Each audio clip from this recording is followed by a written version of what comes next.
नमस्कार, स्वागत है आपका उत्तराखंड खबरनामा न्यूज़ में।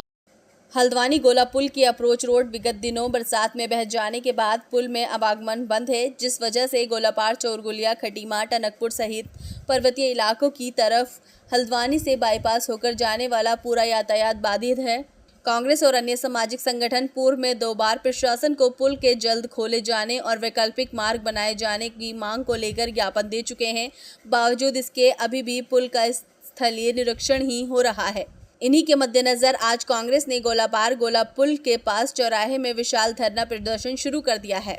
धरना प्रदर्शन में जहां कांग्रेस के सारे दिग्गज एक साथ धरने पर बैठ गए हैं। धरना प्रदर्शन कर रहे कांग्रेसी नेताओं ने प्रशासन, NHAI और सरकार पर आरोप लगाए हैं कि जब पिछली बार 9 करोड़ 65 लाख रुपए से गोला पुल में अप्रोच रोड का कार्य हुआ, तो आखिर वे इस बार कैसे पानी में बह गया, उसकी जांच होनी चाहिए। इसके अलावा जल्द से जल्द इस पुल को खोले जाने की मांग करते हुए कांग्रेसी नेताओं ने कहा कि गोलापार से हल्द्वानी आने के लिए अब गरीब लोगों को 3 गुना से ज्यादा किराया वहन करना पड़ रहा है। यही हाल काश्तकारों का है, जिनको अपनी सब्जी मंडी में ले जाने के लिए पैदावार की लागत का सारा पैसा ढुलान में ही खर्च करना पड़ रहा है। क्षेत्र के लोग, चोरगलिया क्षेत्र के लोग, सितारगंज से आने वाले लोग और जो आम टूरिस्ट भी है जो इस बाईपास का यूज करते हैं, इतनी पीड़ा और परेशानी में और इतना जाम हल्द्वानी शहर में लग रहा है। और सबसे बड़ा विषय ये है कि 9 करोड़ 65 लाख रुपए की जो धांधली हुई है यहाँ पे, उसका राज्य की सरकार और जिला प्रशासन क्या ऑडिट करने को तैयार है? मैं विश्वास मानने से बात परे है कि यहाँ पे 9 करोड़ 65 लाख रुपए इस ब्रिज की रिपेयर में लगे, जिसमें केवल मिट्टी भरी गई है, कोई RCC का काम नहीं हुआ है। हम लोगों को भी निर्माण कार्यों की हमें पूरी अच्छी तरीके से जानकारी रहती है।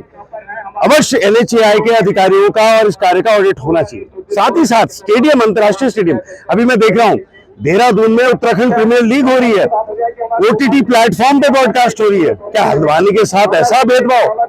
हल्द्वानी में भी तो वो मैच हो सकते थे। 7 साल से सरकार ने उस स्टेडियम की अनदेखी करी है।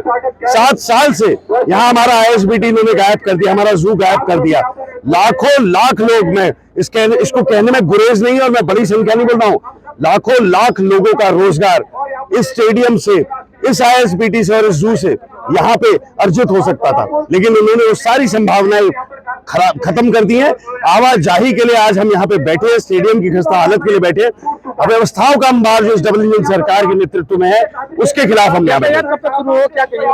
नहीं, देखिए, हम लोगों की डिमांड है तुरंत इस पे कार्य शुरू हो और इस बारी अलग एजेंसी के माध्यम से NHAI ना करे ये काम और एक एजेंसी उसकी मॉनिटरिंग करे, चीफ सेक्रेटरी मैडम उसकी मॉनिटरिंग करे, मुख्यमंत्री जी मॉनिटरिंग करे। उनकी मॉनिटरिंग में ये कार्य होना चाहिए, क्योंकि हम इन अधिकारियों पे जो विश्वास यहाँ की जनता का वो उठ चुका है, इस प्रशासन शासन से विश्वास उठ चुका है। क्योंकि यहाँ के बच्चों को ट्यूशन जाने के लिए हल्द्वानी जाना पड़ता है, किसानों को अपनी सब्जी बेचने के लिए जो है कृषि मंडी जाना पड़ता है।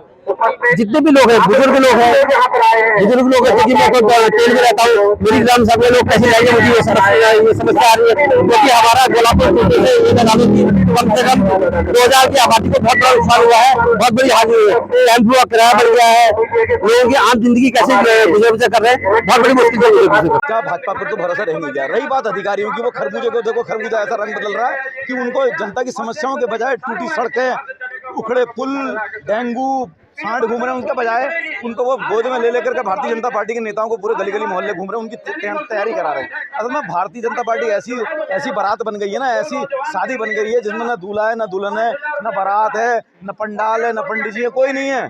बस पूरा शहर भर में सामियाना लगा कर बारात की तैयारी की जा रही है। मुख्य उद्देश्य देखो, हम तो जनता के साथ कांग्रेस रही है। इस देश को आजाद कराने का दर्द कांग्रेस को है, तो जनता के दर्द भी पहले कांग्रेस को ही होता है। भाजपा ने तो कभी धर्म के नाम पर, कभी जाति के नाम पर, कभी संविधान के नाम पर इस देश को पूरे तोड़ने की बात कर दी है। तो हम जनता के लिए बैठे हैं। गोला पुल जो किसानों के लिए बहुत महत्वपूर्ण है, स्थायी उसका एक हल निकलना चाहिए। हल्द्वानी से जफर अंसारी की रिपोर्ट।